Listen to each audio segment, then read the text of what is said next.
सर्वेश्वरी त्वं पाहि मां शरणागतम्। सर्वेश्वरी त्वं पाहि मां शरणागतम्। सर्वेश्वरी त्वं पाहि मां शरणागतम्। सर्वेश्वरी त्वं पाहि मां शरणागतम्। सर्वेश्वरी त्वं पाहि मां शरणागतम्। आप सभी प्रभु प्रेमियों के चरणों में कोटि कोटि नमन है। मैं आपको बार बार नमन करती हूँ कि आप अपना आशीर्वाद मुझ पर बनाए रखिए। और मतलब ऐसा नहीं है कि मुझे आप लोगों से कुछ भी आप लोग बोलते हुए गलत जानकारी, मैं बार बार आपसे बोलती हूँ तो वो ऐसा नहीं, मैं बिल्कुल सही जानकारी देना चाहती हूँ। पर कुछ हो जाती हूँ त्रुटि तो मतलब मुझे बार बार इसलिए बोलना होता है आप लोगों से ऐसा, क्योंकि कई लोग जो जिन्होंने पहले के वीडियो नहीं देखे होंगे वो सोचते होंगे कि ये गलत जानकारी दे रही है, इसलिए मुझे बार बार सोचती हूँ बार बार बोल दूँ ताकि जो कोई भी सुन रहा हो मुझे क्षमा कर दे। माफ़ी मांगती हूँ आपसे, क्षमा प्रार्थना करती हूँ। और ये मतलब मैं आपसे ये बातें कर रही हूँ तो कुछ भी गलती होती है तो मेरे को, मैं बार बार यही बोलती हूँ कि मुझे कुछ भी मतलब नहीं है समझ, जितनी समझ है उसी के हिसाब से बोल सकती हूँ ना मैं। हर इंसान वही करता है, जितनी समझ होती है उसी के हिसाब से बोलता है, आप क्या कर सकते हैं। तो बस मैं आपसे बार बार इसी बात के लिए माफ़ी मांगती हूँ कि आप लोगों का आध्यात्मिक विकास मेरी वजह से किसी भी तरीके से बाधित ना हो। आप लोग कहीं से भी मतलब अब लेता ही है इंसान, कहीं से भी आध्यात्मिक ज्ञान ले सकता है और वो लेना भी चाहिए। अपना आध्यात्मिक विकास तो करना ही, जहाँ अगर कहीं हमें किसी डॉक्टर के पास जाते हैं और उससे हमारे को लगता है ठीक से हमारा इलाज नहीं कर पा रहा है तो हम किसी और के पास जाते हैं। तो उसी तरीके से आप लोग सब जगह से जानकारी ले सकते हैं और लेनी भी चाहिए। अच्छा, मैं आपसे यही बात कही थी ना कि क्या गौ तंत्र में को बुरा माना जाता है, तो उससे मतलब वही वाली बात है, जानकारी ना होने की वजह से होता है ये सब। इन लोग थोड़े से वो दहशत में हो जाते हैं, दहशत है किसी भी चीज़ से, क्योंकि हर चीज़ जब उस परमात्मा की है, कण कण में वो है, तो हमें किसी भी चीज़ से दहशत में होने का मतलब ही क्या बनता है।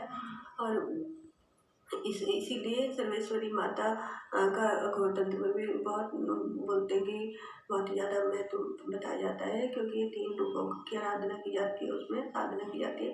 इन तीनों रूपों को बहुत अच्छे तरीके से आत्मसात किया जाता है, मतलब कोशिशों में लगा जाता है। इंसान कितना होता है तो उसकी अपनी आध्यात्मिकता पे निर्भर करता है कि उसने अपना कितना विकास कर पाया है, कैसे कैसे रह के परिस्थितियों में रहा है वो, तो कि उसमें उसकी साधना की जाती है। इन्हीं वजह से कि उनके ये जो शक्तिशाली रूप है माता रानी के, उन रूपों के अनुसार अगर कोई भी हो मनुष्य, चाहे वो अघोर के रास्ते पे हो या ना हो, अघोर मतलब कि तंत्र जो है, अघोर पथ जो है एक अपना आध्यात्मिक विकास करने के लिए आध्यात्मिक का एक मार्ग है, एक रास्ता है। उसमें अगर कोई इंसान अघोर में भी नहीं है, अघोर पंथ का भी नहीं है, वैसे भी है, तो माता के सर्वेश्वरी रूप का ये तीनों माता रानी के सर्वेश्वरी माता रानी का के जो तीनों रूप है उनकी आराधना करके अपना मतलब आध्यात्म के रास्ते में चल सकता है, अपना विकास कर सकता है। और इसीलिए इनका बहुत ज़्यादा महत्व है। माता के तीनों रूप भी बहुत ज़्यादा शक्तिशाली हैं कि हमें कोई, मैं अभी आपको बताया था दोबारा से, मतलब जितना भी बोला जाए माता रानी के रूपों के बारे में उतना ही कम है कि, और हम बोलने वाले भी कौन होते हैं, और माता रानी हमसे बुलवाती है जो भी है। हम रात रात कभी थोड़े टाइम के लिए भटकते हैं, जो भी मतलब हर चीज़ माता का ही रूप है। हम भटकते भटकते भी तो उसी रास्ते में आएंगे ही, ऐसा तो नहीं है। बच्चा कब तक भटकेगा, हम बच्चे तो हैं तो किसी रूप को भी क्या गलत बोलना। इंसानों के भी कितने भी रूप हैं, उनको भी क्या हम गलत से बोल रहे हैं, हमें पता ही क्या है, हमें कुछ ही नहीं पता, अपने बारे में नहीं पता, तो हम किसी को भी क्या गलत और क्या सही बोले। तो फिर जो कि हमें हर टाइम याद रखना चाहिए, मतलब कोशिश करनी चाहिए। याद भी कहाँ रहता है, तो अपने कामों में लगे होने की वजह से भूल जाते हैं जो भी है सुबह से शाम तक के काम। कि हमें कोई भी ऐसा विचार हमारे अंदर अगर आए और हमें वो विचलित कर रहा है, हमारे को अशांति के बात, तो मतलब जैसे अशांति जैसा महसूस हो रहा है उससे, तो हमें उस विचार में ज़्यादा महत्व नहीं देना चाहिए। तो ऐसा करते हैं कि हम उस विचार से जो हमें विचलित कर रहा है, अशांति में ला रहा है, उस विचार से हम दूरी बनाते हैं। उसमें ज़्यादा उस विचार को, जब हमारे पास वो विचार आता है तो हम उसमें महत्व नहीं देते, उसको ज़्यादा महत्वपूर्ण नहीं अपने अंदर फ़ील करवाते कि मतलब नहीं है हमारे लिए। ऐसा करते हैं कि हम ज़्यादा महत्व का नहीं है, ऐसे करते हैं तो हम महालक्ष्मी की आराधना कर रहे होते हैं। कि वो माता रानी के रास्ते पे चलने की कोशिश में चलते हैं कि हम महालक्ष्मी को प्रसन्न कर रहे हैं, ऐसा करके। तो और क्योंकि वो महालक्ष्मी की आराधना है तो और ये अगर हम ऐसे करते हैं जो महालक्ष्मी का सरस्वती रूप है, अगर हमें उसकी आराधना करनी है तो हमें मतलब कि कोई भी वाणी से कोई भी इसी उसमें लगना चाहिए, ऐसी अंदर भावना रहनी चाहिए गहराई में। वाणी से कोई भी ऐसा ना हो वो शब्द निकले जो मतलब किसी के लिए बहुत ज़्यादा दुखदाई हो, किसी का कुछ भी अहित हो उस बात से, मतलब सुन के या उस बात को हम कुछ भी ऐसा करते हैं तो हम ऐसा कर नहीं पाते हैं। हम तीनों रूपों की आराधना कहाँ कर पाते हैं, पर कोशिशों में लगे हैं। हम ऐसे अंदर से गहराई में जब भी याद आए कि हम गलत रास्ते में, तो ऐसे बोले कि ये विचार हमारे यहाँ मतलब ऐसे हमेशा बने रहे इतने सुंदर विचार कि कुछ भी वाणी से ना निकले, कुछ भी मतलब कि विचार हमारे पास ऐसा कोई ना, हमारे विचार दूषित ना हो। तो हम इन दोनों रूपों की आराधना कर रहे होंगे। और अगर हम मतलब हमारे जो जितने भी काम है, कर्म है, ये कर्म भी हमारे ये दो जो रूप है इन्हीं से बनेंगे हैं। जब हम अच्छे विचारों में रहेंगे तो हम अच्छे काम करेंगे और अच्छा मतलब कि हमारी वाणी भी अच्छी होगी तो हम फिर कभी गलत काम कैसे होंगे। तो हम इन दोनों रूपों की आराधना करेंगे तो हमारे कर्म अच्छे होंगे। तो फिर हमारे हम पर फिर भी हम रह तो पाते नहीं इन रूपों के ध्यान में हर टाइम। तो फिर हम अपने कर्मों पर भी अच्छे तरीके से ध्यान रखें कि कोई भी हमारा कार्य जो हो तो वो मतलब ऐसा ना हो कि मतलब किसी को भी दुख दे। मतलब होएंगे तो दुख हमारे हर कर्म से होने, हमारी सांस लेने से भी दूसरों को दुख हो सकता है, हर चीज़ से होता है। आप क्या बोल सकते हैं किस कौन कैसी मानसिकता का है, कैसी किस परिस्थिति में रह रहे हैं, जैसे उनके विचार ऐसे हो गए तो हो सकता है, होएगा ही। पर हम अपने अंदर गहराई में ऐसे मतलब कि अपने अंदर ये बात बैठाएं कि हमारे किसी भी कार्य से दूसरों को जहाँ तक हो सके जितने कम लोगों को कष्ट हो तो उतना हमारे लिए सही। मतलब पूरा निचोड़ क्या निकलता है इन सब बातों का कि हम अपने अंदर अध्यात्म को स्थापित करें जो रियल अध्यात्म है, ये बाहर का बनावट वाला नहीं।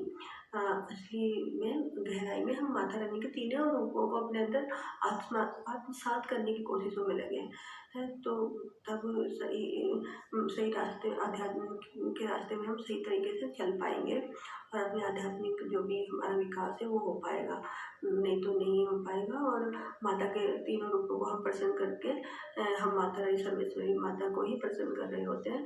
तो हम हर सुबह से शाम में हमारी हर सांस में हमें ये बात याद रहनी चाहिए, क्योंकि हमें नहीं पता कौन सी सांस हमारी अंतिम होगी। तो हमें सर्वेश्वरी माता को उनके हर रूप को प्रसन्न करना है। और उनके रूप को प्रसन्न करेंगे तो फिर हम माता को भी प्रसन्न कर रहे होंगे। इसीलिए अघोर पंथ में माता सर्वेश्वरी का बहुत महत्व माना जाता है, क्योंकि वही ना सब उन्हीं की वजह से सारे कार्य होते हैं।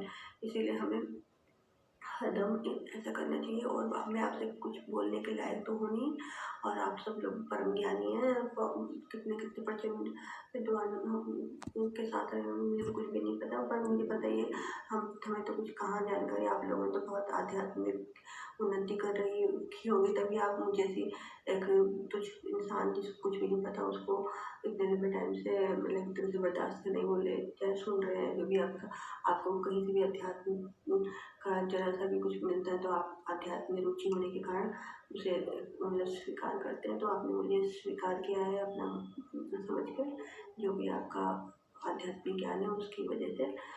तो मैं आपके उस आध्यात्मिक ज्ञान को, उस आध्यात्मिक उन्नति को नमन करती हूँ कि आप इतने आध्यात्मिक ज्ञान में इतने आगे बढ़ पाए हैं कि आपको कहीं से भी थोड़ा सा भी कैसा भी आध्यात्मिक ज्ञान मिलता है आप उसे स्वीकार करते हो। आपके चरणों में नमन करती हूँ, बार बार करती हूँ, मतलब कोटि कोटि नमन है। और आपसे बोलने के लिए लायक तो होनी मैं, पर फिर भी बोलती रहती हूँ, उसके लिए भी आपको बुरा लगता हो जब भी मतलब मेरे शब्दों में किसी भी तरीके की ठेस पहुँचती होगी तो मैं आपसे क्षमा ही मांग सकती हूँ, मुझे क्षमा करना। और मैं केवल क्या बोलूँ आपसे, माँ की आराधना कीजिए। माँ का हर रूप है, उसकी उसने अपने जीवन को समर्पित कर दिया माता के चरणों में। मुझे चरणों से लगा ले, मुझे चरणों से लगा ले, मेरी माँ मुझको चरणों से लगा ले। नन्हे नन्हे पाँव मेरे ऊंचा पर्वत तेरा, देख कहीं मैं गिर ना जाऊं, हाथ पकड़ ले मेरा। माँ फिर से पवन का रूप बना के मुझे अपने द्वारे तू ले चल उड़ा के। नन्हे नन्हे पाँव मेरे ऊंचा पर्वत तेरा, देख कहीं मैं गिर ना जाऊं, हाथ पकड़ ले मेरा। माँ फिर से पवन का तू रूप बना के मुझे अपने द्वारे तू ले चल उड़ा के। नन्हे नन्हे पाँव मेरे ऊंचा पर्वत तेरा, देख कहीं मैं गिर ना जाऊं, हाथ पकड़ ले मेरा। माँ फिर से पवन का तू रूप बना के मुझे अपने द्वारे तू ले चल उड़ा के। नन्हे नन्हे पाँव मेरे ऊंचा पर्वत तेरा, देख कहीं मैं गिर ना जाऊं, हाथ पकड़ ले मेरा।